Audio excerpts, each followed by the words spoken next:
네, 안녕하세요. 지난주에는 우리 대불련 동문회 대구 경북 지부 두 달에 한 번씩 제가 가서 설법하는 그 시간이어서 우리 지난주 공부를 쉬었고요. 자, 보름 만에 오늘 다시 죽으면 어떻게 될까? 부처님이 가르쳐준 윤회 이야기 공부 시작하도록 하겠습니다. 자, 지난 수업에서, 지금 우리가, 제3부 윤회에서 제5장 부처님의 전생 이야기를 공부하고 있고요. 그래서 부처님의 전생을 설명하는 경들을, 전체적인 용례를 다 공부하고 있는데, 이제 지난 몇 번의 시간을 통해 가지고, 이제 하나의 경만 빼놓고 부처님 전생 이야기를 소개하는 모든 경들을 다 살펴봤어요. 이제 그러면 남아있는 하나의 경이 무엇냐라고 할 때 디가니까야 30번 32상경이죠. 자, 32상경 들어가기 전에 우리 지난주 수업 잠시 뒤집어보고 시작하겠습니다.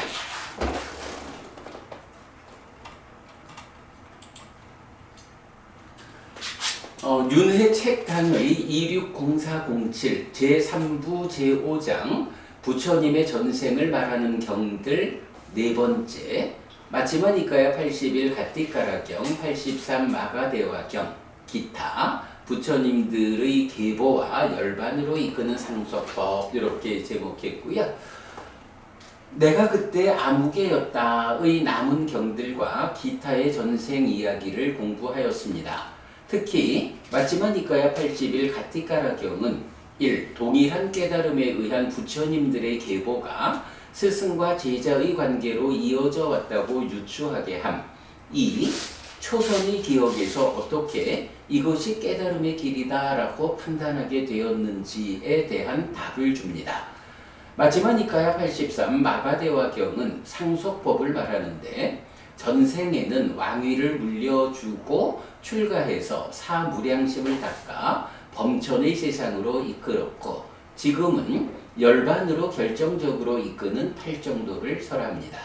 이외에 부처님의 전생을 말하는 경들 가운데 디가니까야 30, 32상경을 제외한 모든 용례를 소개하였습니다. 네, 이래 해서 32상경을 제외한 부처님 전생 이야기의 모든 경들을 다 살펴보았습니다. 자, 그러면 이제 오늘은 마지막으로 32상경 공부하겠습니다. 자, 책의 261쪽입니다.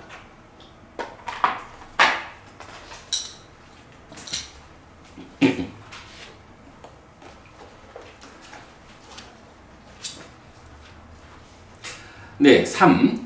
디가니까야 30, 32상경 포괄적 전생 이야기. 디가니까야 30, 32상경은 그것을 갖춘 대인에게 오직 두 가지 갈 곳만이 있고 다른 갈 곳은 없는 32가지 대인상, 대인의 신체적 특징을 말하는데 32상이라고 알려져 있습니다. 이때 두 가지 갈 곳은 집에 살면 전륜성왕이 되는 것이고 출가하면 아라한 정등각이 되는 것입니다. 자, 여기까지 보면 우리가 경석법부님 보통 부처님의 신체적 특징을 말할 때 뭐라고 말을 하죠? 어떤 걸로? 32상, 80종호 이런 표현을 쓰죠. 네, 그래서 32가지 신체적 특징을 말하고 아마 그 80종호라고 하는 것은 그 32가지 특징에 뒤따르는 좀 작은 특징 이런 걸 거예요. 그래서 80가지로 말하는데 니카야에는 80종호라는 개념은 나타나지 않아요. 그래서 그냥 32가지 신체적 특징 32상만 있는데 태어날 때 이런 32가지 대인상을 가지고 태어나면 이렇게 태어난 아이는 그의 삶이 두 가지 길밖에 없다. 해서 출가하지 않으면 전륜 성왕이 될 거고 출가를 하면 아라한 정등각 부처가 될 것이다. 라고 하는 딱 요 두 가지 길만 남아있다라는 것을 특징으로 합니다. 이게 이제 사실 보면 이드가 부부님 아주 유명한 일화가 하나 있어요. 부처님 태어났을 때 아시따 선인이라고 하는 이제 선인이 부처님 그러니까 아기를 보러 오잖아요. 그래서 이제 아기를 보여주시오. 이래서 아기를 보고는 쭉 살펴봐. 그리고는 눈물을 흘려. 그래서 이제 왕이 아버지가 선인이시여 우리 아이에게 무슨 안 좋은 운명이 있습니까? 이래 물으니까 그게 아닙니다. 그게 아니고 이 왕자님은 앞으로 출가를 해서 부처가 될 건데 문제는 내가 너무 늙어가지고 이 아이가 부처를 이룰 때까지 내가 살지를 못합니다. 부처가 되어서 법을 설할 때 그 법을 내가 듣고 싶은데 그 법을 내가 이미 늙어가지고 그때까지 살지를 못하니 이 안타까운 마음이 눈물을 흘리게 합니다. 이제 이런 이야기를 하는 거예요.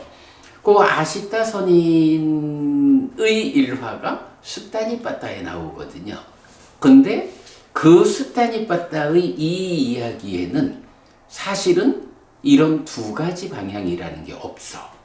그냥 이 아이가 이렇게 30 이상을 갖추고 태어난 걸 보니 자라서 부처가 될 건데 라고 하나의 길을 말해요. 아시따 선인은.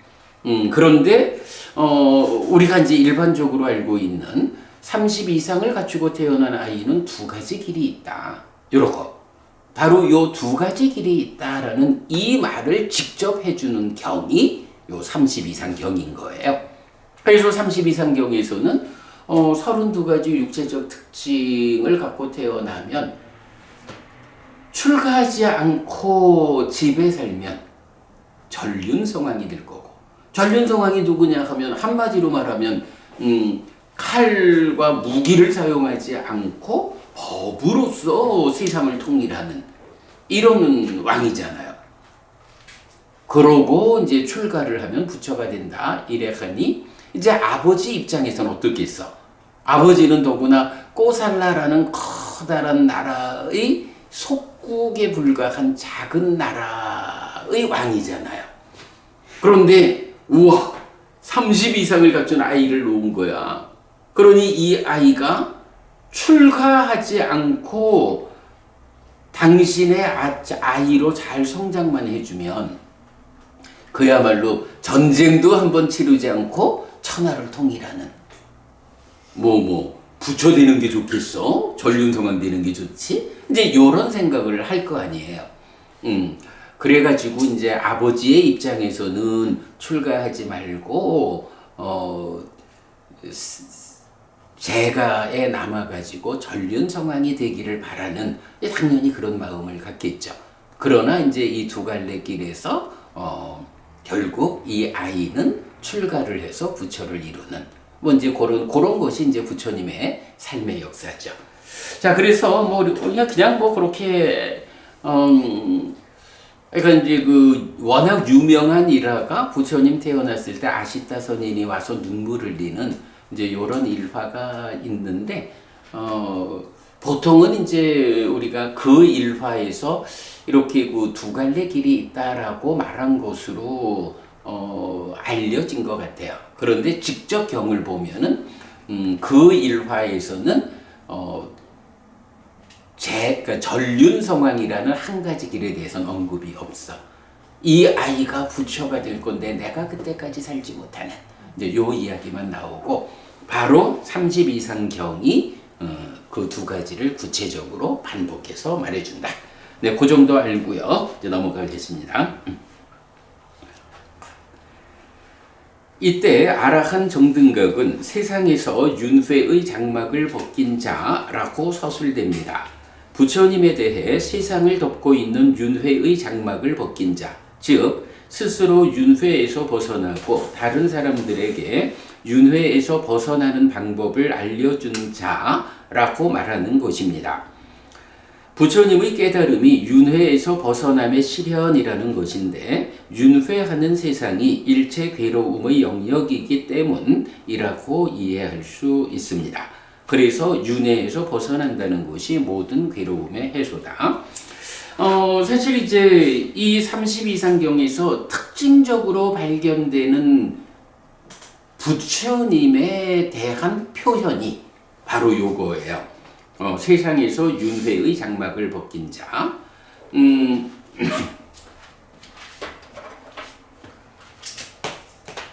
위 왔다 차도라고 요런 단어인데요.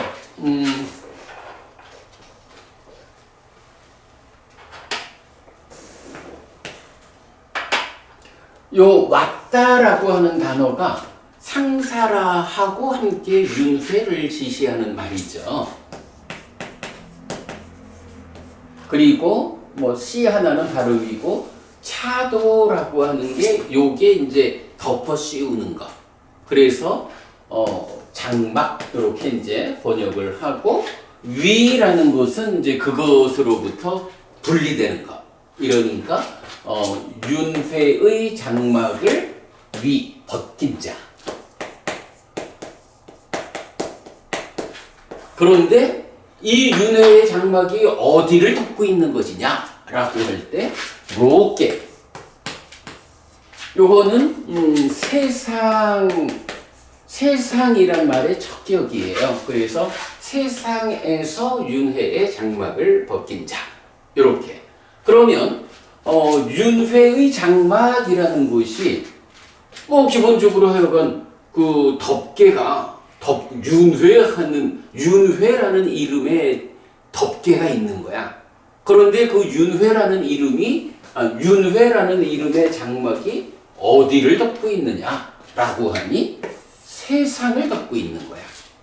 그러면 이 세상이라는 것은 무엇이냐? 아까 부분이 세상이 뭐죠? 중생들의 영역. 그렇죠. 세상이라는 걸 말하면 기본적으로 우리가 이제 모든 것을 번뇌로부터 시작하잖아요. 그래서 번뇌의 영향 위에 있으면 누구고 번뇌를 부수면 누진했다. 누진 아라한, 누진통, 누진명 이렇게 하잖아요. 번뇌의 영향을 받는다라고 하면 이게 탐진치가 함께하는 삶이죠. 탐진치가 함께한다라는 것을 경은 뭐라고 표현하죠? 네, 요거를 이제 유위라고 한다고요. 사실은 정확하게는 경은 탐진치가 함께하는 것을 유위라고 한다라는 정의는 없어. 대신에 뭐가 있냐 하면 탐진치가 부서진 무탐무진 무치라는 요거를 무위라고 정의를 했죠. 무위 삼일다의 많은 경들이 탐진치가 부서진 거. 그래서 탐진치 없음의 상태를 무위라고 부르거든. 그러니까 아상카타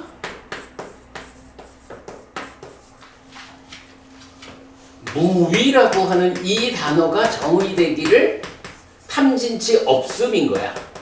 그러니까 탐진치 없음이 상카타라는 요 단어에 부정접두사 아가 붙어서 없을 무자 무위가 됐거든.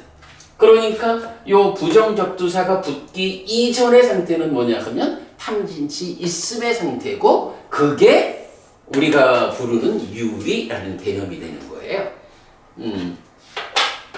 그리고 이 유위라는 것은 탐진치가 있으면 어떤 일이 생겨나요? 탐진치가 있으면 결국 그것 때문에 괴로움이 생기잖아. 그죠? 그러니까 번뇌의 영향 위에 있는 탐진치가 함께한 유위적인 삶은 고의 영역인 거야. 고의 영역은 다르게 표현하면 무엇의 영역이죠? 뭐 그보다 행들의 영역이죠. 삼법인이라는 게 있잖아. 삼법인이 뭐냐 하면 있는 것은 모두 무하죠.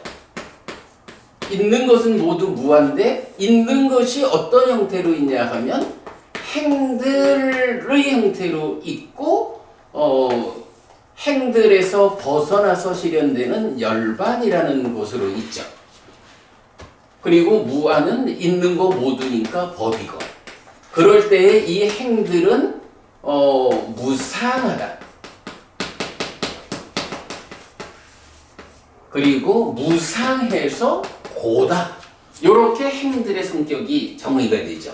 그리고 열반은 무상과 고가 가라앉는다.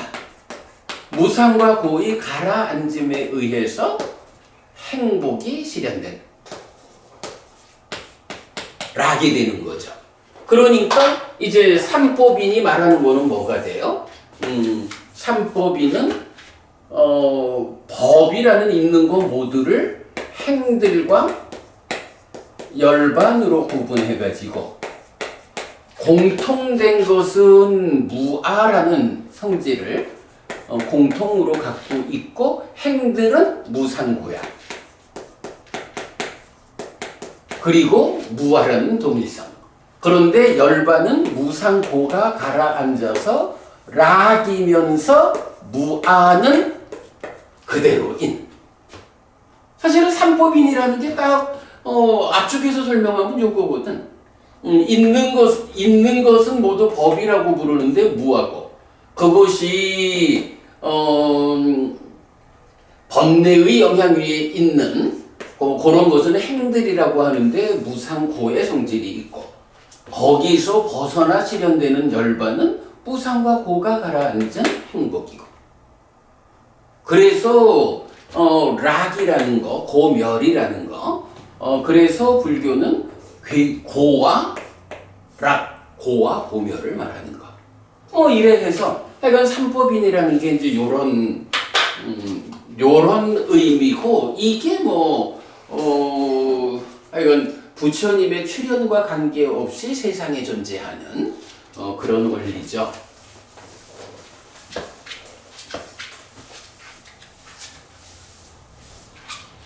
자, 그래서 번뇌의 영향을 받는다는 것은 탐진치가 함께한 거고 유위고 고의 영역이고 그것은 이제 행들의 영역이다. 그래서 이렇게 고의 영역에 있고 행들의 영역에 있는 이런 존재를 뭐라고 부르냐 하면 중생이라고 이렇게 부르는 거죠. 그러니까 존재라고 말하면 12연기가 말하는 요래 될 거고 이 존재라는 것을 일반적인 표현으로 하면 이제 중생 이라고 부르는 거죠. 그랬을 때 바로 이런 고의 영역이고 행들의 영역 그래서 존재 중생들의 삶의 영역인 요거를 뭐라고 부르느냐 이걸 세상이라고 부르는 거죠. 그냥 한마디로 말하면 세상이라는 거는 열반에 대해서는 세상이라는 말로 포함하지를 않는 거야. 그래서 우리가 보통 12연기, 연기를 말할 때 뭐라 해요? 여기에서의 조건성인 연기 이러잖아. 그 여기라는 게 뭐냐 하면 열반은 제외한, 열반이 배제된 중생들의 삶의 영역인 세상이고 그것이 번뇌의 영향을 받아 탐진치가 함께하는 유위, 고의 영역, 행들의 영역 여기를 세상이라고 한다. 자, 그러면 이제 로께 위왔다 차도 해가지고 왔다 차도 윤회의 장막이 있어. 이 윤회의 장막은 어디를 덮고 있는 장막이냐 하니 세상을 덮고 있는 장막이야. 그리고 부처님은 위라고 해서 세상을 덮고 있는 윤회의 장막을 벗긴 자. 이렇게 되는 거죠. 요런 개념. 그래서 이제 일단은 우리가 세상이라는 개념이 또다시 삼법인으로 가자면 있는 것은 행들 무상고의 성질을 갖는 행들이 있고 거기에서 벗어나 실현되는 열반이 있는데 요런 뭐 이제 다 합해가지고 이제 법이 되는 거죠. 이럴 때에 그 윤회의 장막이 덮고 있는 곳은 행들로 구성된 세상이다.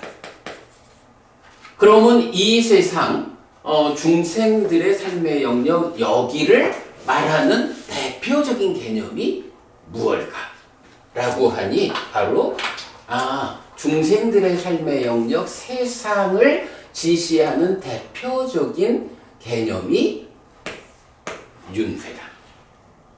윤회라는 이 장막이 덮고 있는 것이 바로 중생들의 세상 행들의 영역. 열반이라는 한 가지를 제외하고 있는 모든 것들을 덮고 있는 장막이 윤회다. 이런 개념을 볼 수 있는 거죠. 그렇기 때문에 이제 요 행들의 영역에서 벗어나 열반을 실현한다 라고 하는 요게 윤회의 장막을 벗기는 거고, 그러기 때문에 요걸 달리 말하면 뭐 윤회라는 것이 죽고 태어나는 문제니까 요런 깨달음, 요런 부처님의 깨달음이 가지는 구체적 의미가 무엇냐 하니 생사 문제의 해결이다. 뭐 요렇게 이제 모든 게 다 연결이 되죠. 그리고 생사 문제의 해결이라고 하는 이런 부분을 직접적으로 알려주는 경이 이제 뭐 곶담화경이라든가 도시경이라든가 부처님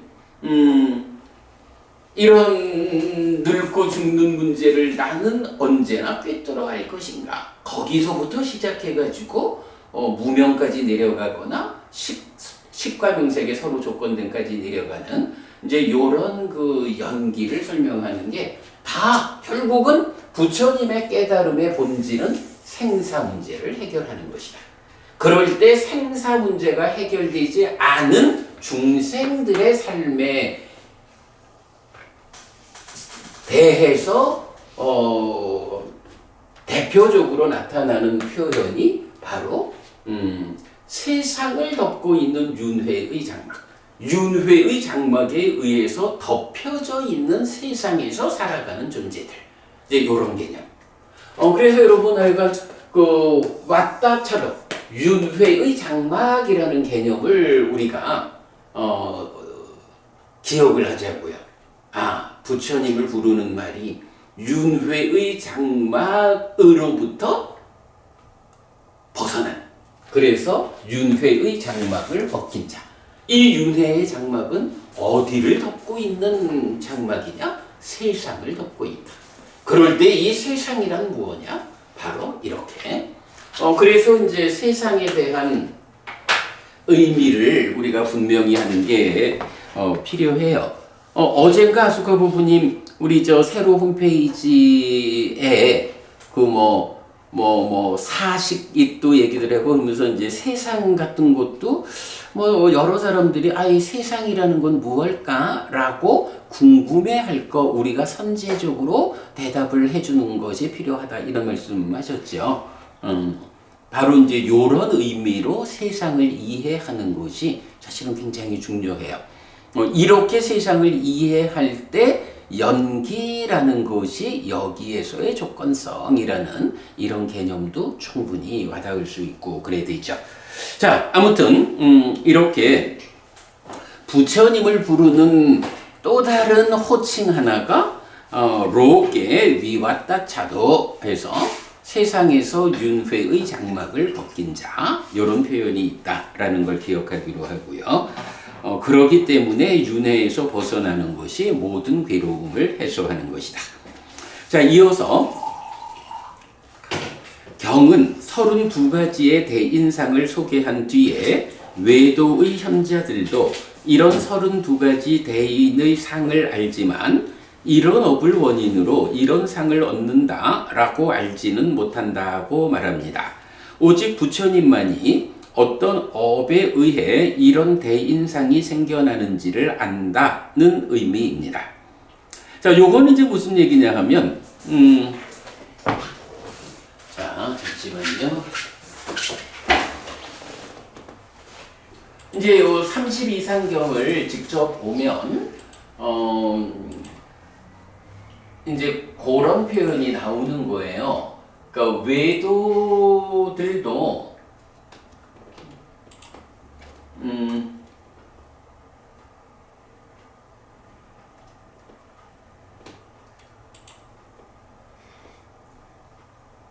자, 요 이제 내용에 보면 요런 표현이 나와요. 비구들이요, 외도의 현자들도 이런 32가지 대인의 대인상을 안다. 그러나 그들은 이런 업을 원인으로 이런 상을 얻는다라고 알지 못한다. 우리가 이제 마치마니까야 관동법회 할 때도 보면 뭐 여러 개의 경에서 그 바라문들이 브라흐마유, 셀라. 그렇죠. 브라흐마유경, 셀라경, 또 와세타경도 있던가? 뭐 약간 몇 개, 예수가리경도 그럴 거야. 그 이제 하여간 그 바라문과 관련한 요 몇 개의 경들에서 그래, 그 표현을 이제 계속 하지 않아요. 그러면 이제 거기서 보면 그런 얘기를 한다고. 아, 부처가 출현했다. 라고 하는데, 이제 그 어른 바라문, 젊은 바라문 보고, 얘야, 그 사람이, 그러니까 사문 곶다마가 진짜 부처라면 그에게 32가지 신체적 특징이 있을 것이다. 그러니 내가 가가지고 사문 곶다마가 이런 32가지 신체적 특징을 갖추고 있는지 확인해봐라. 이제 이런 이야기를 해요. 그러면 이제 가서 먼저 확인하는 이런 과정이 있거든.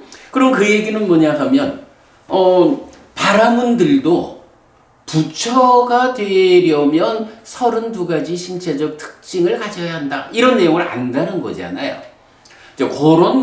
그런 상황에 대해서 이제 부처님이 요 얘기를 하는 거야. 32상이라는 이 부처의 신체적 특징에 대해서는 외도들도 압니다. 그런데 외도들은 모르고 부처인 나만 아는 것이 있어. 이런 얘기거든요. 근데 거기에 뭐냐 하면, 외도들도 일단 32가지 신체적 특징이라는 요 사실은 알아.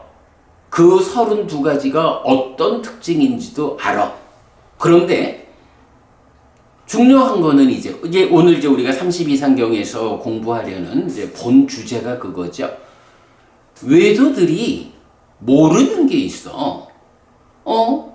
이 사람이 지난 삶들, 즉 전생에서 어떤 삶을 살았기에 그러한 삶의 결과로. 그렇죠. 뭔가 그 태어날 때 32가지 특징을 갖고 태어난다는 것은 태어나기 이전, 즉 전생의 삶에서 그런 신체적 특징이 생겨날 수 있는 조건이 갖추어졌으니까 그 조건에 의해서 이런 특징을 갖고 태어났겠죠. 그런데 외도들은 그냥 32가지 특징을 갖고 태어난 사람은 전륜성왕이 되거나 아니면 부처가 된다. 요런 사실만 알지. 그가 전생에 어떤 업을 지었기 때문에 그 업의 결과로 요런 특징을 가지고 태어날까.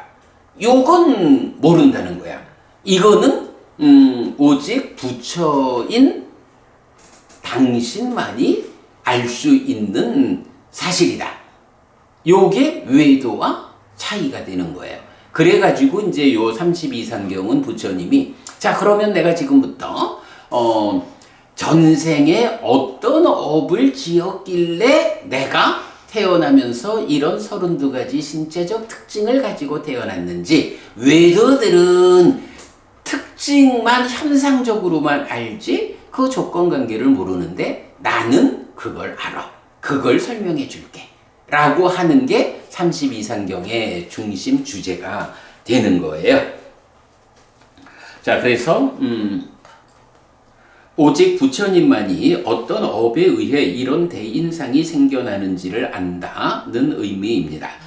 경은 이런 구조로 설해집니다.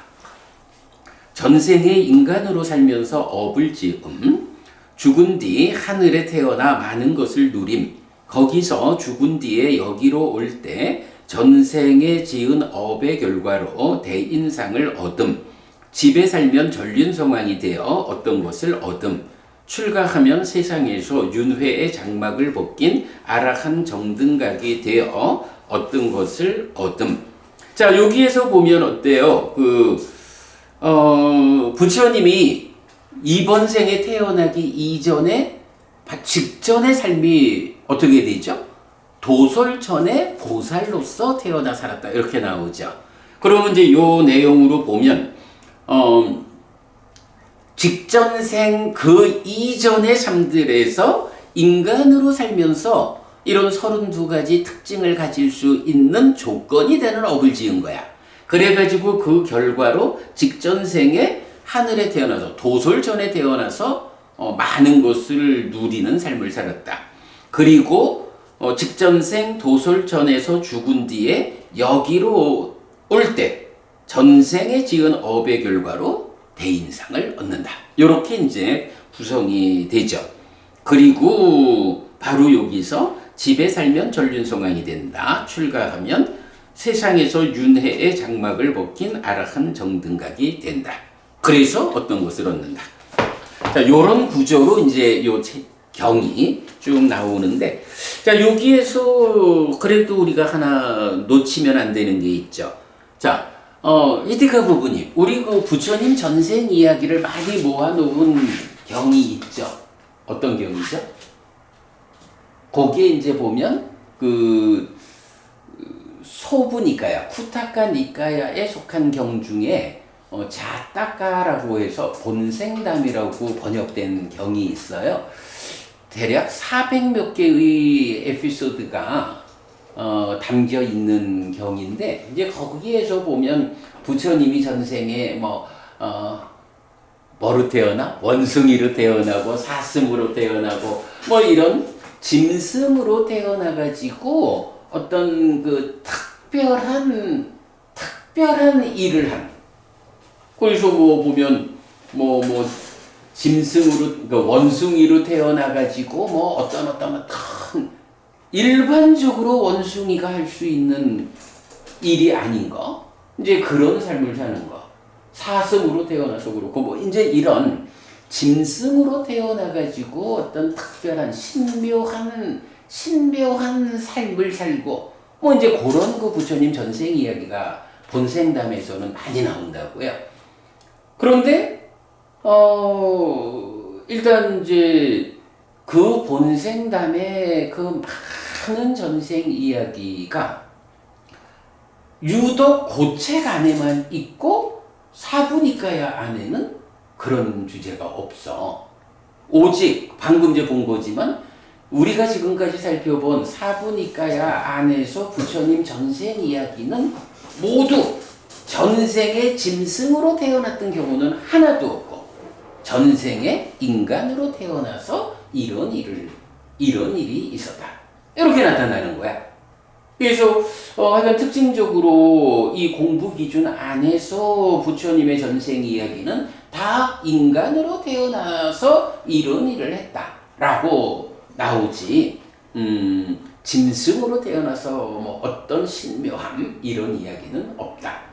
그런데 이제 본생담이란 책, 자따까란 책이 그렇게 이제 많은 전생 이야기를 짐승으로의 전생 이야기를 담는데, 그래서 이제 요 본생담이 그 유명한 그 이솝우화가 있잖아요. 이솝우화라는 것이 어떤 사실적인 이야기를 하는 게 아니라 이제 동화처럼, 이솝우화, 뭐 동화처럼 어떤 주로 이제 짐승들을 많이 동원해가지고 일해하면서 이제 인생에 교훈을 주는 요런 이야기들을 모아놓은 게 이솝우화잖아. 그 이솝우화에 그걸 뭐라 하죠? 모티브를 줬다 이렇게 표현하는 거죠. 그게 본생담이다. 그러니까 본생담의 영향을 받아가지고 이솝우화가 만들어졌다. 이렇게 이제 말하기도 하거든요. 그래서 우리가 일단 이제 이 경에서 주목해야 하는 한 가지는 부처님 전생 이야기를 하는 데에 이런 부처님 살아서 직접 설한 가르침으로의 사부니까야 이 안에는 짐승으로 태어났던 전생 이야기는 하나도 없다. 일반인도 없던데요. 대부분 그 바라문이거나 전륜 상황이거나 부처님 전생이 출가자거나. 그거는 뭐 당연한 그 필요성이죠. 이제 경에서 이제 우리가 그동안 이제 경들을 다 봤잖아요. 그러면 그 경들이 어떤 주제에 대한 전생 이야기냐라고 하니까 뭐 대부분 그래도 불완전한 상태이지만 스승으로서 역할했던 뭐 좀 예외적인 경우라고 하면 사제지다 경인가요? 그 마차 바퀴를 만드는 기술자. 네. 뭐 이제 이런 이야기도 좀 나오기는 하지만 대부분이 어떤 스승으로의 역할을 하는 거니까 뭐 스승으로의 역할을 하려니까 이제 아무래도 바라문이거나 왕이거나 뭐 왕도 그렇게 해서 출가를 하고 뭐 이제 요런 뭐 그런 일화들을 소개를 하는 거고. 그래 지금 좀 중요한 부분을 지적했네.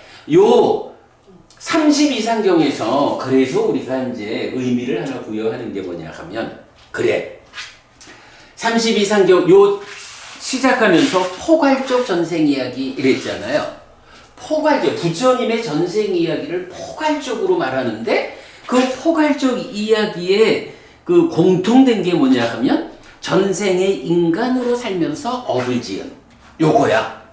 그러면 이제 여기는 그야말로 뭐 스승의 역할을 할 수도 있고 아니면 보통의 뭐 오랜 삶에 뭐 보통의 삶도 있고 뭐 바라문이나 왕이 되어가지고 지도자의 역할을 한 전생도 있을 거고 그렇지 않은 전생도 있을 거고 뭐 그렇게 부처님도 깨달음을 성취하기 이전에는 헤아릴 수 없는 오랜 윤회의 과정이 있었단 말이야.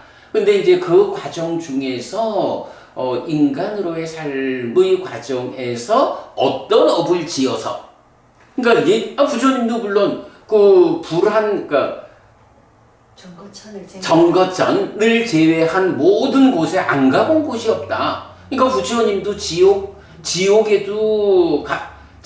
태어났던 적도 있고 짐승으로 태어난 적도 있고 아귀로 인간 하늘 다 있어. 다만 정거전에 태어나면 불안자여서 거기서는 돌아오지 않고 아라한이 돼서 이제 윤회에서 벗어나니까 요게 그 마지막이니까야 12번이죠. 사자후 큰 경에서 부처님 안 가본 데가 없다. 윤회의 과정에서 뭐 가고 싶어서 방문하는 게 아니라 그러한 자기의 그 업의 결과로 나도 중생일 때는 윤회의 과정에서 지옥도 갔다 왔고 짐승으로도 태어났었고 이거를 제가 말해준다고.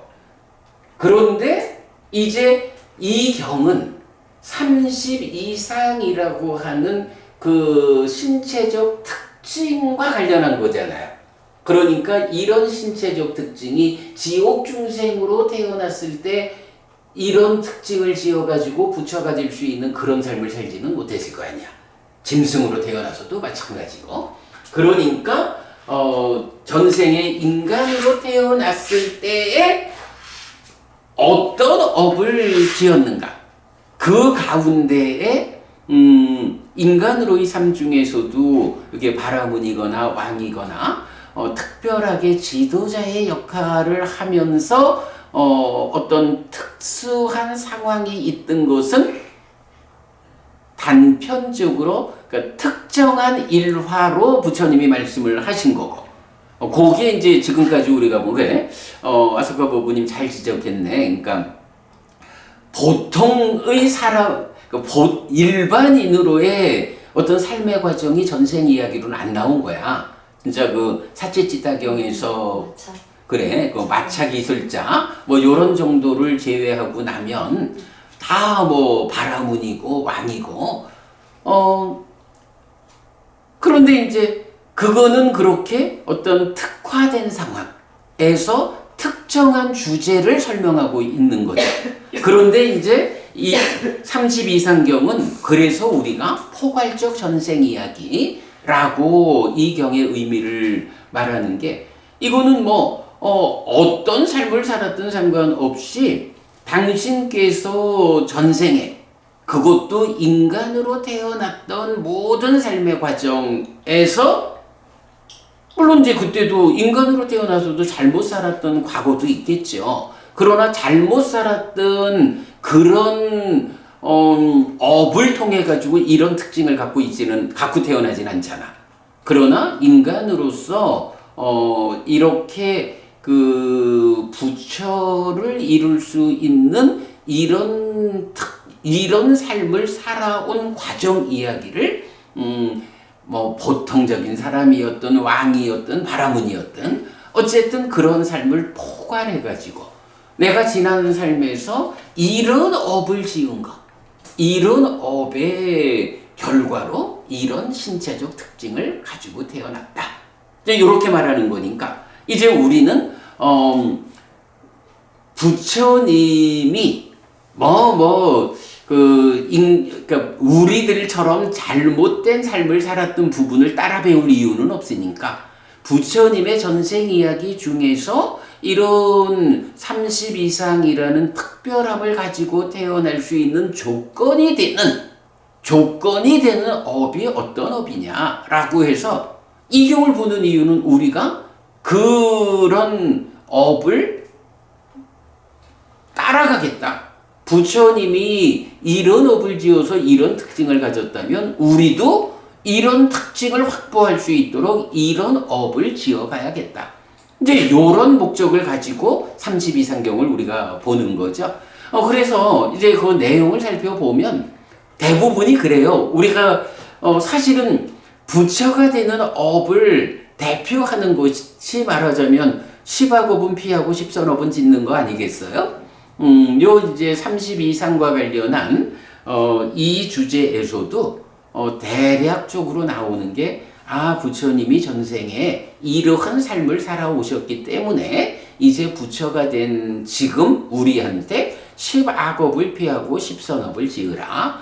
10가지 삿된 길을 피하고 10 정도를 실천하라. 뭐 이제 이런 가르침을 주시는구나 하는 이제 그런 부분을 우리가 좀 이해할 수 있게 됩니다.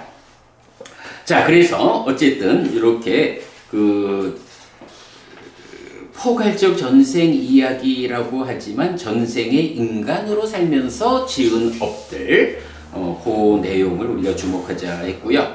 자, 그 다음 이런 구조로 30 이상의 조건 관계를 설명하는 것이 이 경의 중심 주제인데 30 이상의 조건 관계 1.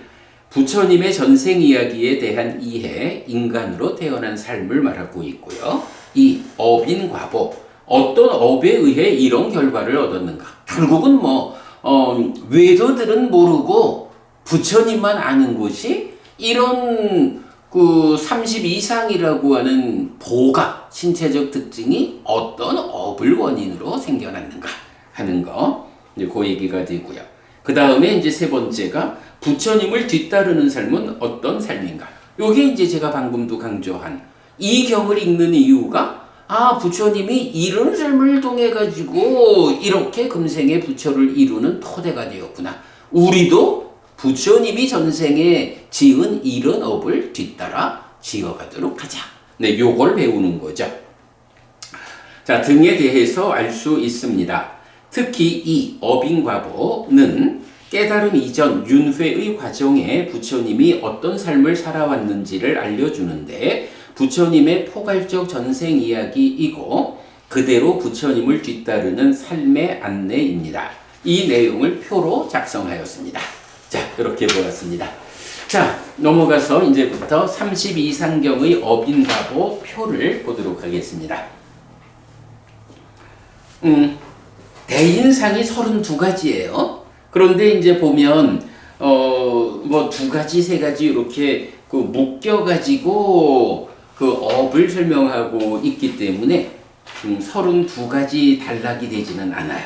자, 살펴보겠습니다. 대인상 1. 발바닥이 평평한 특징.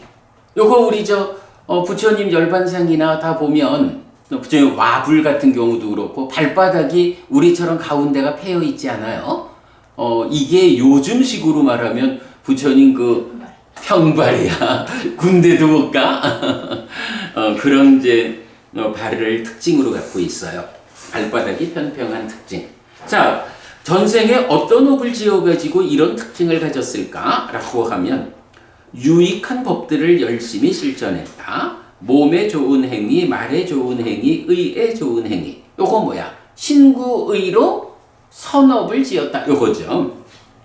그 다음에 보시를 베품 계를 지님, 포살의 준수, 어머니를 섬김, 아버지를 섬김, 사문을 섬김, 바라문을 섬김, 가문의 어른을 존경함, 다른 높은 유익한 법들에 대한 실천에 흔들림이 없었다.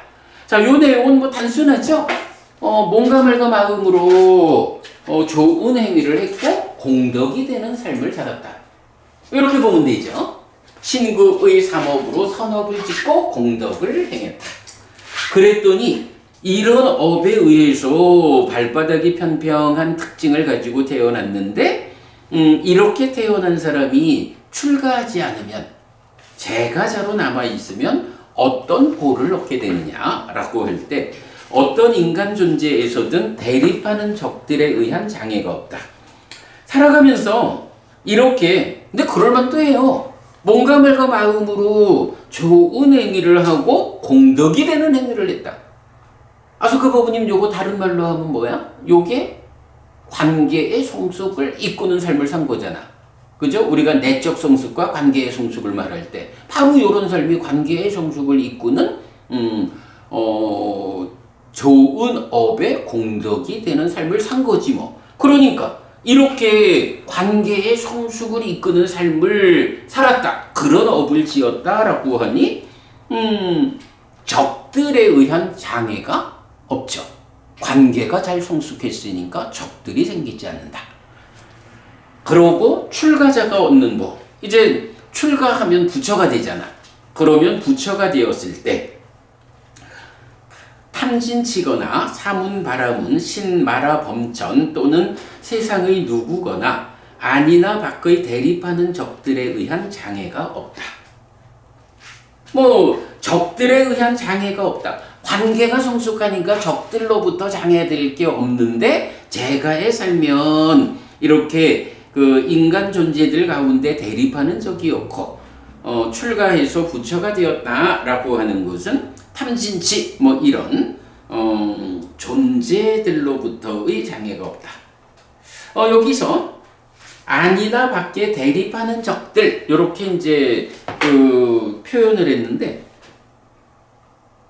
요거 안이나 밖에 대립하는 적들이라는 것을 말해주는 교리 용어가 있다면 어떤 게 있을까요? 재생의 조건? 그렇게 봐야 되죠. 우파디 재생의 조건이라는 게 있죠.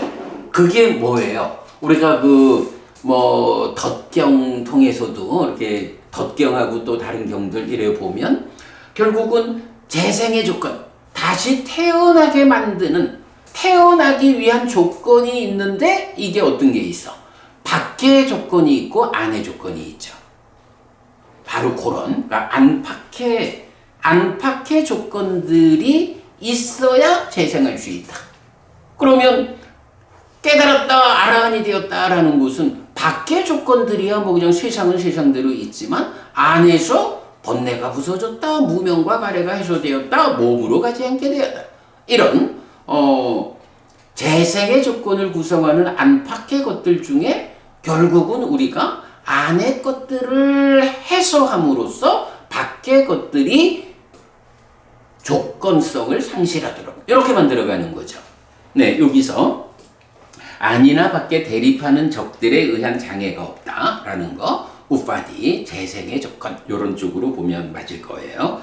자, 그 다음에 두 번째가 대인상 2번 발바닥에 바퀴가 생긴 특징에서 전생의 업, 많은 사람들을 행복으로 이끌었다. 촉발되는 공포와 두려움을 떨쳐내고 법답게 보호하고 덮어서 지켜주는 사람이고 따르는 자들과 함께 보시하였다. 행복으로 이끌었다. 공포와 두려움 뭐 이런 부분을 다 떨쳐내고 법답게 보호하고 지켜줬다. 그리고 함께 보시했다. 라고 하는데 그게 발바닥에 바퀴가 생긴 특징이다. 근데 이제 부처님의 삶과 관련해서 바퀴라는 것은 보통 법륜에서 법의 바퀴를 굴린다 이렇게 나오잖아요. 법의 바퀴를 굴린다라는 것이 뭐 하는 얘기야? 사람들을 행복으로 이끄는 게 법의 바퀴를 굴리는 거. 뭐 이렇게 이제 우리가 그 의미를 보면 될 것 같고요. 이제 전생에 그런 업을 지었기 때문에 이제 이런 발바닥에 바퀴가 생긴 특징을 가지고 태어나는데 이제 출가하지 않고 전륜 정황이 되면 어떤 보가 있느냐? 구성원들이 잘 따른다.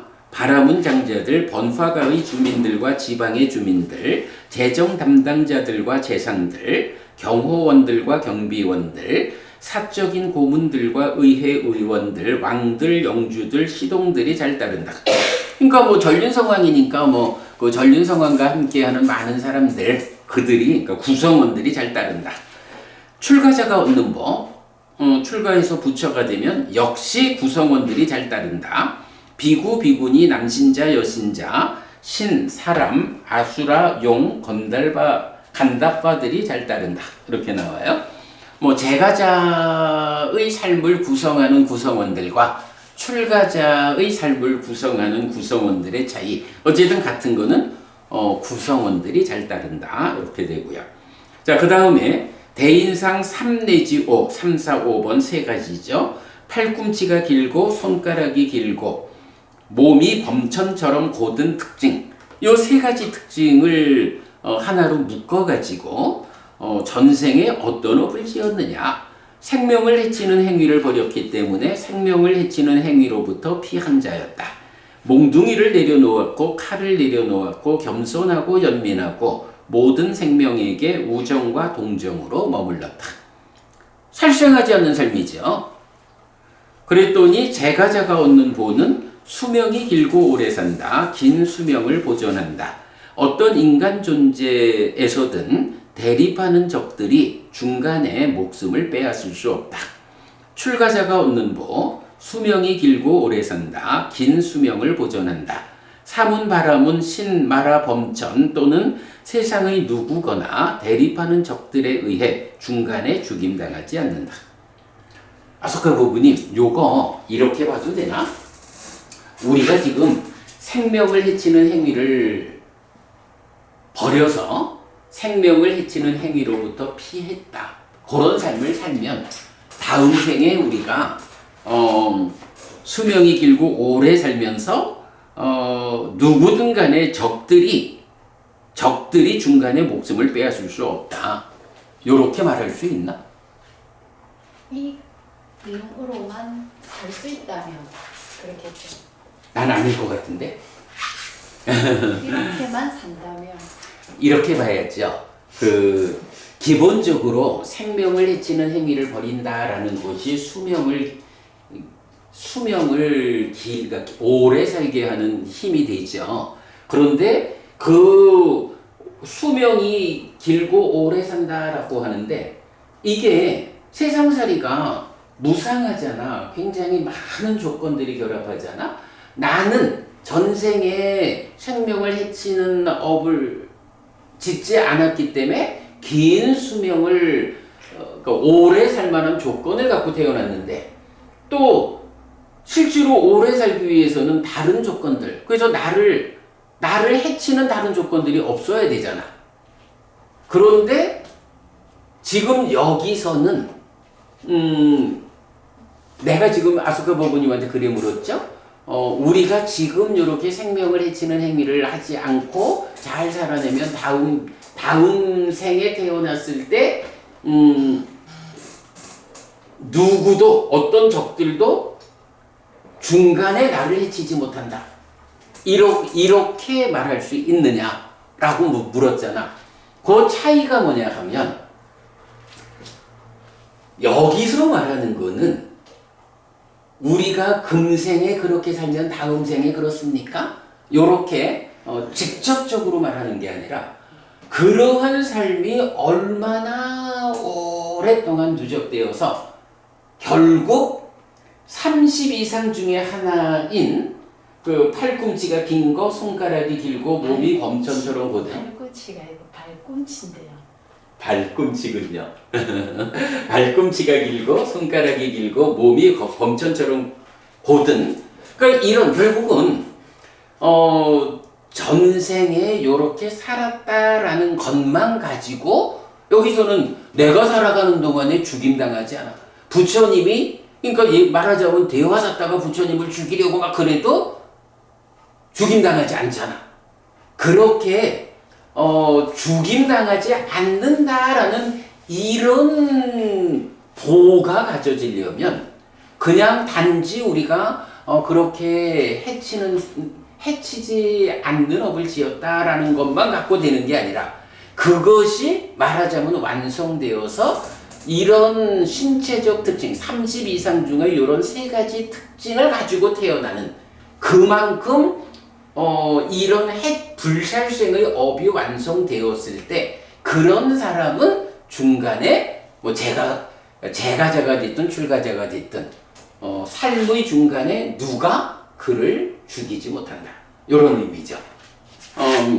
그러니까 이제 뭐 완성된 경우와 완성되지 못한 경우 요거를 이제 그래서 제가 이렇게만 산다면이라고 조건을 말씀드려요. 그런데 이제 이렇게만 산다라고 해도 그게 그러면 그런 조건을 가지고 태어나야죠. 이렇게 완벽하게 살아내면 이런 조건에 의해서 그런 특징. 그런데 이제 거기서 그 말 자체는 맞는 말인데 이제 내 질문의 의지는 뭐냐 하면 우리가 오래 살아온 전생 이야기들이 누적되어 있는데 그 가운데 요번 한 생에서 이제 그런 삶을 뭐 그것도 뭐 말은 맞겠다. 요번 한 생에서도 사실은 뭐 요번 한 생에서 얼마만큼 우리가 삶을 성숙시키느냐에 따라서 전생에 부족한 것을 요번 생에 완성해서 그러면 중요한 거는 이제 다음 생 태어날 때 요런 특징을 가지고 태어나야 되겠지.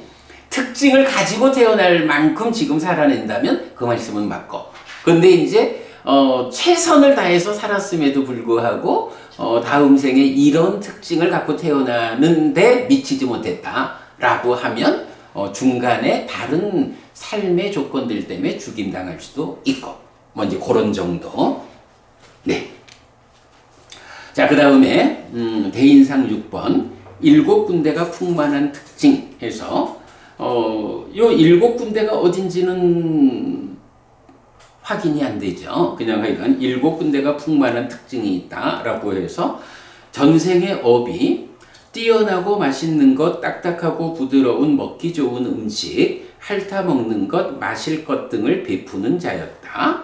제가자가 얻는 보, 마찬가지 같은 것들을 얻는다. 출가자가 얻는 보, 마찬가지 같은 것들을 얻는다. 이렇게 되어요.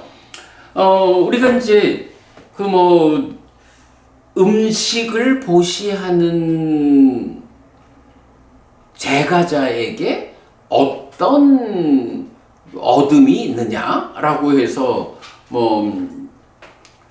비구경, 음식경 이런 데서 이제 음식을供養하는 제자가 단지 밥을 주는 거 이렇게 이제 말을 할 수 있지만 밥을 주는 그런 행위에서 어떤 결과가 있어요? 그 밥을 받아 먹는 사람, 즉 보시 받은 사람에게 용모 건강. 첫 번째는 생명이지. 그죠? 생명과 용모와 행복과 힘. 요 네 가지가 나오죠. 그런 이제 그 보시를 통해서 보시받은 자에게 생겨나는 효과가 있고, 여기서 핵심적인 표현이 그렇게 보시받은 자에게 생겨나는 그 효과를 나누어 가진다 라고 해서 음식을 보시하는 일이 이런 효과를 생겨나게 하고 그 효과가 나뉘어 쌓인다는 요 말은 뭐예요? 공덕이란 이름으로 나에게 돌아온다. 이런 의미잖아. 그래서 이제 보면 요번 그 대인상 6번 7군데가 풍만한 특징은 무엇보다도 이렇게 음식을 보시하는 일을 하면 그 음식을 보시하는 일이 전생에 쌓여가지고 그렇게 음식을 제가자로서도 얻고 출가자가 되어서도 출가자도 그 탁 발라가가지고 음식을 못 얻으면 곤란하죠. 그래서 사실 의식주와 약품이라는 네 가지 필수품을 잘 쉽게 조달할 수 있는 것을 부처님은 굉장히 강조하잖아요. 그래서 어떤 자리에서 살아야 하느냐라고 하면 스승이 있고 필수품을 조달받기 쉬운 요런 자리는 스승이 가라고 밀쳐내도 바지가랭이를 붙잡고 그래도 머물러라 이렇게 할 정도로 좋은 스승을 섬기는 일과 의식주가 필수품을 조달받기 쉬운 요 두 가지는 굉장히 이건 출가자의 삶에서 핵심되는 두 가지다 이렇게 되죠. 자, 그 중에 이제 이건 음식과 관계한 거 7군데가 풍만한 특징 이렇게 나오고요. 자, 그 다음에 대인상 7, 8번 손과 발의 부드러움과 망의 특징 요래됩니다. 자, 부드럽고 망의 특징이라는 건 뭐예요? 여기 이렇게 이제 그죠? 갈퀴 그래 갈퀴라고 하는 거죠. 갈퀴. 옛날 이야기로는 갈퀴가 있는 장군 이야기로 그래 나오고 그런 장군은 또 다 죽임당하죠. 자, 그런데 어쨌든 손과 발의 부드러움과 망의 특징해서 전생의 업으로 보시, 애어, 이행, 동사의 사서법으로 사람들을 따르게 하는 자였다. 이럴 때 제가자가 얻는 보는 구성원들이 잘 따른다 해서 대인상 2번하고 같은 보가 오죠. 그리고 출가자의 보도 역시 구성원들이 잘 따른다. 그 다음에 대인상 9번, 10번 복사뼈가 발의 중간에 있는 것과 몸의 털이 위로 향한 것의 특징. 복사뼈는 이건 인간들로 보면 발의 뒤쪽에 있죠. 그런데 이제 발의 중간에 있다. 그리고 몸의 털이 위로 향해 있다. 이런 특징을 말하는데 전생의 업으로 의미와 연결되고 법에 연결된 말을 하는 자였다. 생명에게 이익과 행복을 가져오는 법의 제사를 지내는 자여서 많은 사람을 위해 설명하였다. 제가자가 얻는 법, 소유하고자 하는 자들 가운데 으뜸이고 뛰어나고 풀렸고 최상이고 귀하다. 출가자가 얻는 법, 모든 살아있는 것들 가운데 으뜸이고 뛰어나고 풀렸고 최상이고 귀하다. 자, 여기 법의 제사를 지내는 자, 요건 무슨 말이죠? 경숙법부님, 법의 제사. 제사가 뭐지? 제사. 응? 그래, 이렇게 이제 공부하는 게 우리가 지금 제사를 지내고 있는 거잖아요? 근데 그 하여간 중심 개념이 뭐냐 하면 나에게 오랫동안 이익과 행복이 있기를 바라고 어떤 일을 하는 것. 지금 우리가 이렇게 같이 공부하는 것도 그래 피디가 부분이 우리 공부하는 게 법의 제사라 그랬잖아. 제사라 했잖아. 우리가 이런 공부를 통해서 나의 삶에 이익과 행복이 오랫동안 함께 하기를 바라는 이런 마음으로 지금 우리가 같이 공부하고 있잖아. 그러니까 이게 우리가 제사를 지내고 있는 거야. 근데 이 제사를 보시를 하자. 그래서 봉사활동을 통해 가지고 이익과 행복을 가져오자. 이런 방법도 있어요. 그런데 우리는 그보다도 훨씬 더 강한 방법으로 부처님 가르침을 배우는 일, 이런 공부를 통해 가지고 이익과 행복이 오랫동안 우리와 함께 하기를 바라는 마음으로 이렇게 공부하는 거. 사실은 법의 지사의 본질이 이런 거겠죠. 네, 그렇게 보면 될 것 같고요. 그렇게 이제 법의 지사를 지내는 자여서 많은 사람을 위해 설명했다라고 하면, 제가자는 소유하고자 하는 자들 가운데, 출가자는 모든 살아있는 것들 가운데 최상이고 귀하다. 그 다음에 대인상 11번, 장단지가 사슴과 같은 특징, 전생의 업, 어떻게 이들이 빠르게 이해하고 빠르게 실천하고 오래 녹슬게 두지 않을 수 있을까? 라면서 기술이나 지식이나 실천이나 업을 철저히 가르쳤다. 아무래도 햇빛님 다음 생에 이렇게 좀 그럴 것 같은데요. 모르겠어.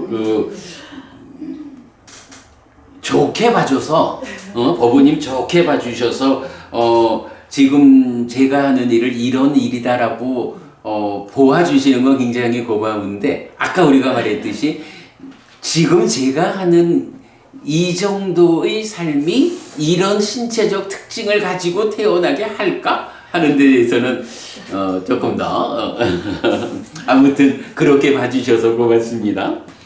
자, 어쨌든, 근데 이제 나는 사실은 요 보면서 어떤 생각이 더 들었냐 하면 우리가 디가자누경 보면 살아서 다복하고 풍요로운 삶을 살기 위해서 갖추는 4가지 법이 있잖아. 근면과 보호와 좋은 친구와 균형 잡힌 생계.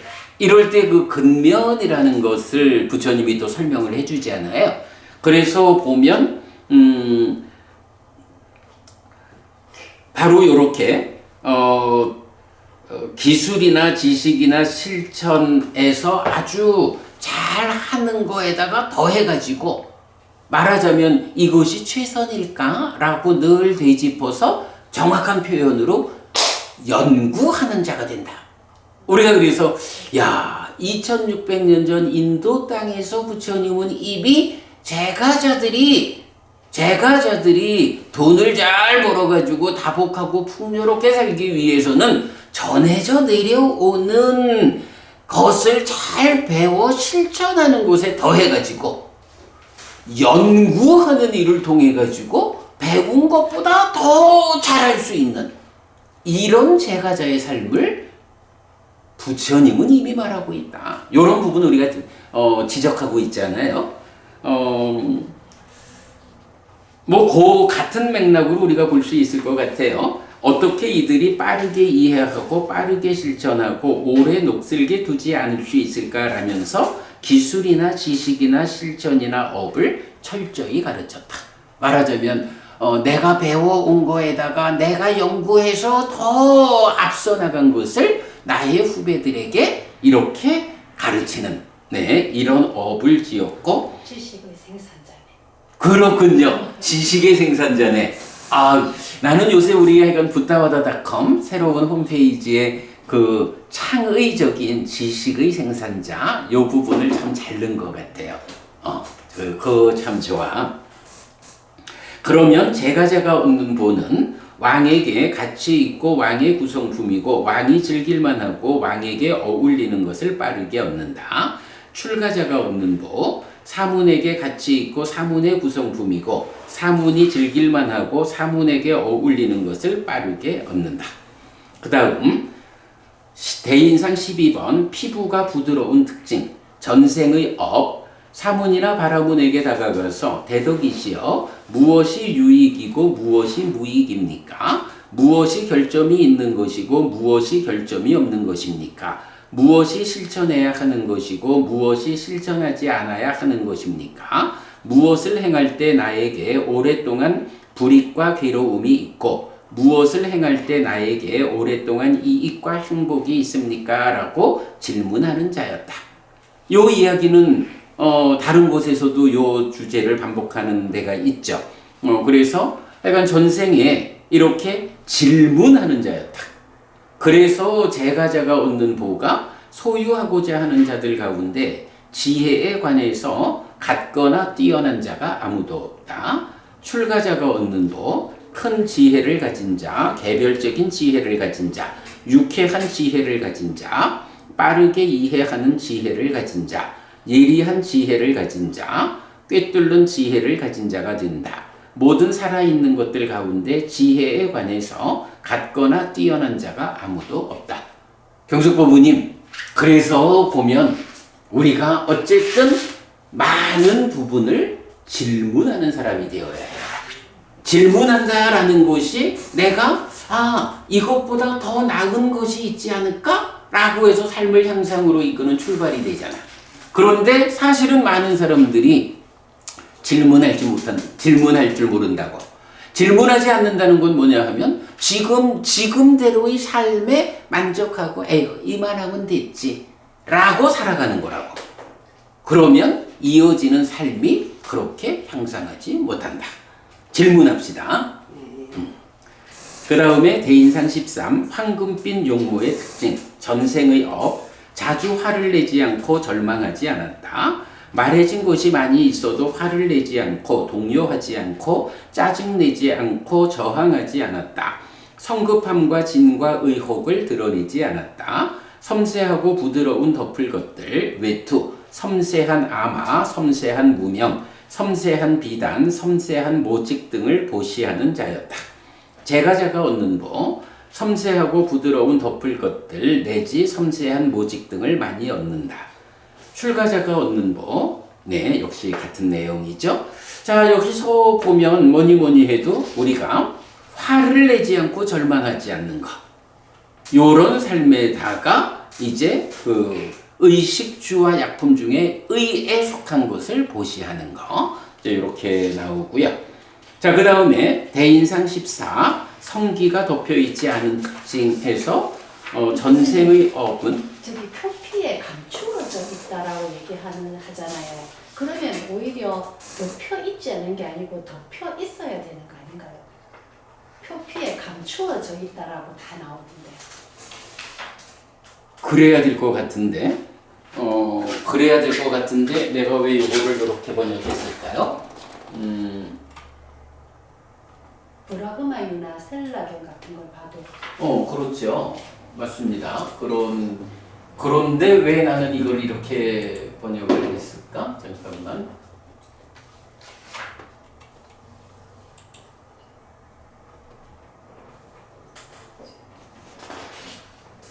(14번이네) 14번.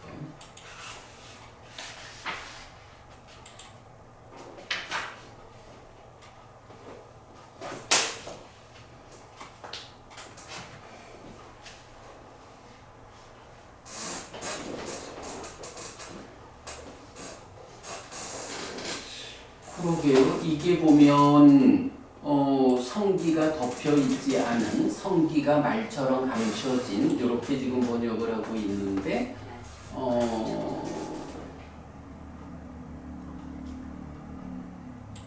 잠깐만 이걸 좀 확인해 봅시다. 원전을 보셔야 돼요. 그래야 되겠죠. 지금 이제 원전에서 이제 보고 있는데 이제 사전으로 가봐야지. 네. 사전으로 가봐서 요게 지금 고소히타 와타 구이호 이렇게 나오는데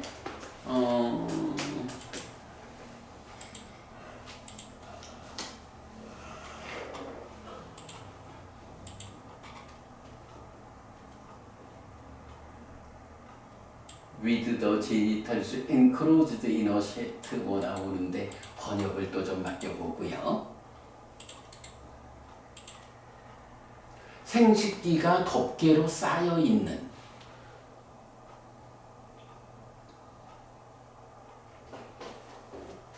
그렇네. 요거는 제가 번역을 잘못한 것 같아요. 그러니까 이제 원어로 봐도 생식기가 덮개로 쌓여 있는 요렇게 돼야 하거든. 근데 나는 그거를 덮여 있지 않은 특징 이렇게 번역을 했으니까 요거는 제가 잘못 번역한 것 같네요. 이게 지금 하여간 원어로 보면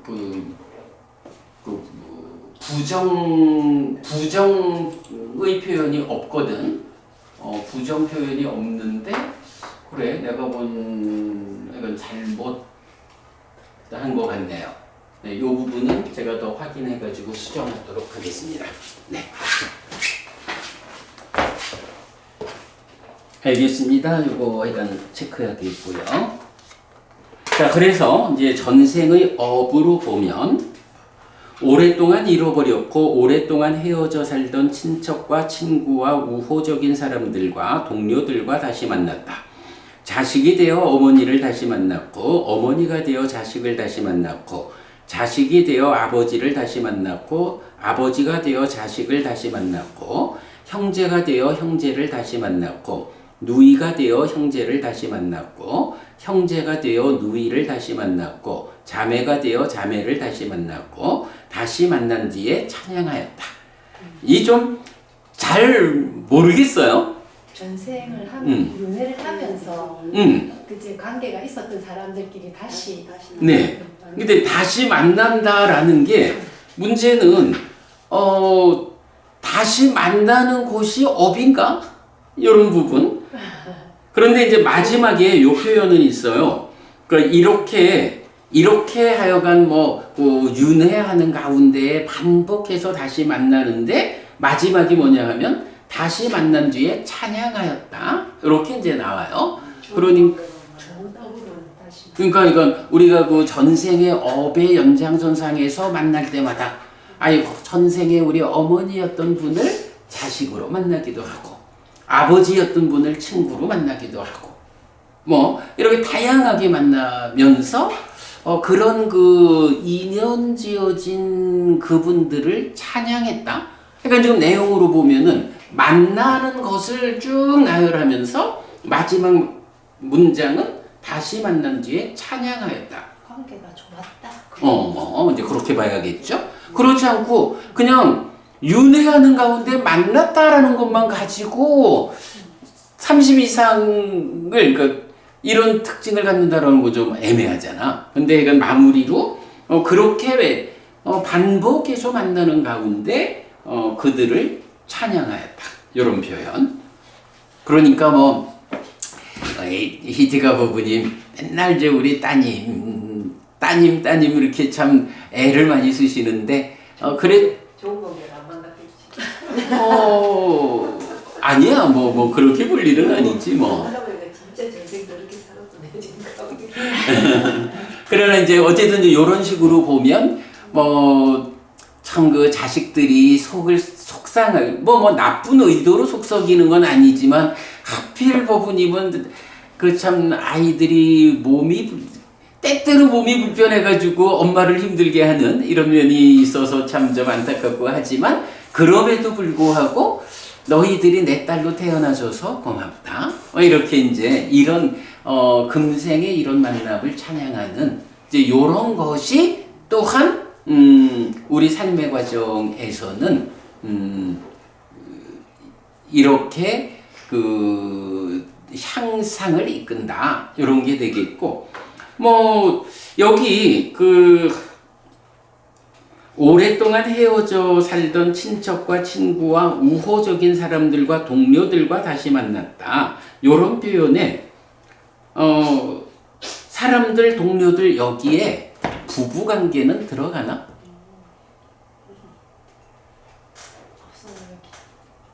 포함할 수 있지 않나?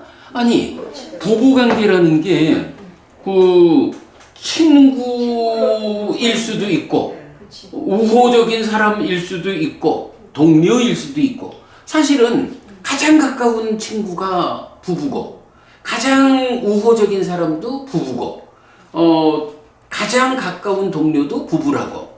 문제는 그렇게 만난 뒤에 찬양하지 못하는 삶을 살아가지고 왼수가 돼버리고 그러니까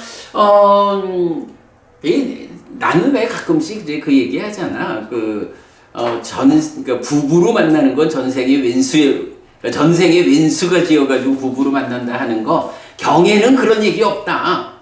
경에는 그런 얘기 없으니 내 짝이 전생의 원수로 살았기 때문에 만나가지고 원수 갚느라고 원수 풀어내느라고 이렇게 보는 거 불교적이지 않다라고 이제 저는 계속 얘기를 하잖아요. 사실 부부와 관련해가지고 경에서 특징적으로 나타나는 거는 죽을 때까지 사랑하면서 함께 살다가 죽은 다음에도 다시 다음 생에도 다시 부부로 만나서 이런 사랑을 이어가는 이런 방법이 있습니까 부처님? 라고 할 때 부처님이 그래 그런 방법이 있다라고 답을 가르쳐 주잖아. 부부관계에 대해서 물론 뭐 이제 경에 따라서는 아내가 이런 7부류의 아내가 있다 뭐 하면서 그 좋은 아내도 있고 나쁜 아내도 있고 하는 현실적으로 부부관계는 좋은 부부관계도 있고 나쁜 부부관계도 있어. 그런 현상들을 설명하기는 해도 부부가 전생의 원수로 살았기 때문에 그 원수 갚으려고 부부로 만났다 이런 개념은 전혀 없는 거야. 그런 오히려 이제 그렇게 다음 생에도 또 다시 부부로 만나서 행복하자 하는 방법을 알려주는 데까지를 가죠. 그런데 이제 바로 지금 이 이야기 전생의 성기가 덮여 있는 특징을 해봐야겠죠. 덮여 있는 특징 여기에서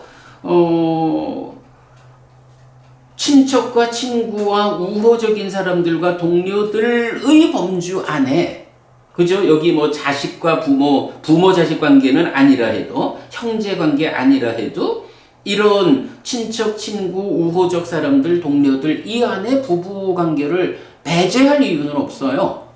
그러면 부처님은 이렇게 부부 관계에서도 서로 간의 만남을 찬양하면서 여보 당신이 최고요. 당신과 함께 금생에 또 우리가 부부가 되었다는 거 이거 정말 찬양할 만한 일이요. 요렇게 살아내는 부부관계를 부처님은 이끌고 그런 부부관계도 이 전체적인 관계의 일부에 포함되어 가지고 부처님의 전생에서 이런 32상 중에 하나를 갖추는 이제 그런 부분으로 말하고 있거든요. 제 생각에는 이건 요런 그 부부 관계가 결코 전생의 나쁜 인연 때문에 부부로 만난다라는 이런 선입관은 가지지 말자. 그런 선입관으로 출발을 하면 부부 관계가 득이 될 이유는 없죠. 그러니까 우리가 참 금생에 또 이렇게 부부로 다시 만났다는 건 참으로 좋은 일입니다 하고 부부가 서로 간에 이 만남을 찬양하는 일 그것이 이제 훨씬 좋겠다 생각이 되고요. 자 어쨌든 이제 이런 업을 통해 가지고 제가자는 많은 아들이 있다. 수천의 그의 아들은 용감하고 씩씩하며 다른 군대를 이긴다 라고 나오고 출가자가 얻는 보도 동일한데 이제 아들이란 개념이 다른 거죠.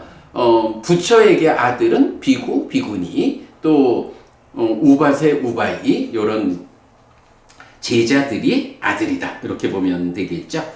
자 나는 이거를 오늘 끝내버릴까 생각을 했는데 뭐 그렇게는 못했네. 자 우리가 지금 14번까지 알아보았고요. 아소카 부부님 방금 지적하신 그 부분 요건 제가 확인을 해가지고 수정하도록 할게요. 잘 지적해 주셨고 자 여기까지 32상경의 절반 오늘 공부했습니다. 이렇게 마무리하겠습니다. 자 삼마삼부토 바가와 수와카토 바가와타 담모 수빠띠빤노 사와카 상고띠 세존은 정등각이시다. 세존으로부터 법은 자연스레졌다. 제자들의 상가는 잘 실천한다. 찌랑띠 타뚜로 가스밍 삼마삼부타 사산한띠 정등각을 가르치니 이 세상에 오래도록 머물기를. 이차마항 얀냥야지뚱 양마마아싸 디가라땅 히타야 스카야띠 오랫동안 나에게 이익과 행복을 주는 자선행을 실천하리라. 이당다낭 페다낭 냐띠살로 히타낭 우파카빠뚜 이당다낭 페다 냐띠살로 히타 파리분잔뚜띠 이 모시가 돌아가신 친지와 혈육들에게 도달하기를. 이 모시를 돌아가신 친지와 혈육들이 사용하기를. 오늘도 우리가 훌륭한 법의 등을 함께 달았습니다. 이 법의 등의 공덕이 오랫동안 여러분들에게 이익과 행복으로 함께하기를 바랍니다.